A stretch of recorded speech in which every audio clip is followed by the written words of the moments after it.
Bisnis manajer PT Kimia Farma yang berkantor di Jalan R.A. Kartini, Medan, berinisial PC yang sudah ditetapkan sebagai tersangka bersama 4 orang pegawainya itu menjelaskan bahwa praktik daur ulang stik swab antigen yang digunakan di Bandara Internasional Kuala Namu dilakukan sejak Desember tahun 2020. Kapolda Sumut menyebutkan, dalam sehari ada 100-200 orang yang menjalani tes usap antigen untuk perjalanan udara. Saat konferensi pers di Mapolda Sumut, Rabu tanggal 29 April tahun 2021 sore, Kapolda Sumut Irjen RZ Pancaputra Simanjuntak menjelaskan, para pelaku memproduksi dan mendaur ulang stik untuk swab antigen.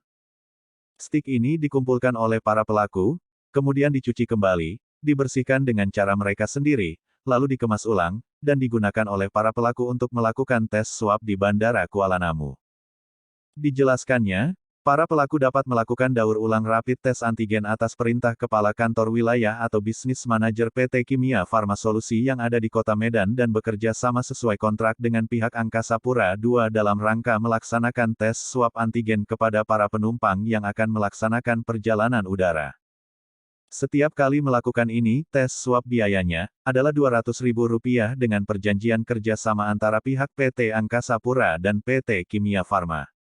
Mereka membagi hasil, tetapi yang melaksanakan pemeriksaan di sana adalah para pelaku yang bekerja di bidang di kantor Kimia Farma, katanya.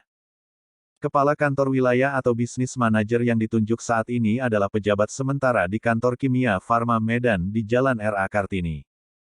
Setelah mereka didatangi pihak konsumen atau masyarakat yang akan melaksanakan perjalanan udara, didaftarkan untuk dilakukan tes swab dengan menggunakan stik yang sudah didaur ulang. Menurutnya, proses daur ulang itu tidak memenuhi syarat kesehatan dan standar data yang dipersyaratkan oleh UU tentang kesehatan. Stik bekas yang digunakan tersebut dipergunakan kembali untuk melakukan pemeriksaan kepada konsumen, kemudian hasilnya oleh para pelaku yang kemudian dibuatkan surat keterangan. Selanjutnya, apakah dia reaktif atau tidak, kembali kepada mereka yang melaksanakan tes swab tersebut.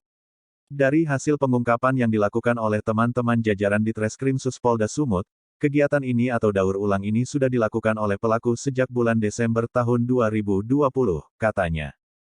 Dari hasil penyelidikan, kegiatan tersebut dilakukan PC selaku bisnis manajer atau pelaksana tugas Kepala Kantor Kimia Farma yang ada di Kota Medan dan dibantu oleh 4 orang lainnya, yakni DP, SP, MR, dan RN. Mereka berempat dikoordinasi oleh PC melakukan daur ulang stik untuk digunakan kembali kepada masyarakat yang akan melakukan tes swab antigen di Bandara Kuala Namu. Menurutnya, semua kegiatan itu dilakukan di Laboratorium Kimia Farma di Jalan R.A. Kartini oleh para pelaku. Setelah didaur ulang, stik rapid tes antigen itu kemudian dibawa ke Bandara Kuala Namu, tempat penumpang meminta tes swab untuk bepergian. Dari hasil penyelidikan ini Polda Sumut, khususnya jajaran Ditreskrim Sus, menetapkan 5 orang tersangka di bidang kesehatan, yaitu PC, DP, SOP, MR, dan RN. Di mana PC selaku intellectual leader yang menyuruh dan mengkoordinir tindak pidana tersebut, katanya. Panca menyatakan prihatin. Menurutnya, perbuatan para pelaku ini bermotif mencari keuntungan. Motif itu tidak terbantahkan dari hasil penyidikan yang dilakukan. Terhitung dari Desember, perkiraan Rp1,8 miliar sudah masuk kepada tersangka. Hal tersebut masih didalami. Yang jelas ini barang buktinya ada Rp149 juta dari tangan tersangka. Dan yang jelas satu hari ada 100 sampai 150 dan 200 penumpang yang ikut melakukan tes swab ini. Kalau hitung 100 saja, kali 90 hari, sudah ada 9.000 orang, katanya. Dalam kasus ini, para pelaku dikenakan Pasal 98 Ayat 3, Jo Pasal 196 Undang-Undang Nomor 36 Tahun 2009 tentang Kesehatan dengan ancaman pidana penjara paling lama 10 tahun dan denda paling banyak Rp1 miliar, Jo Pasal 8 huruf B, D, dan E, Jo Pasal 62 Ayat 1 Undang-Undang Nomor 8 Tahun 1999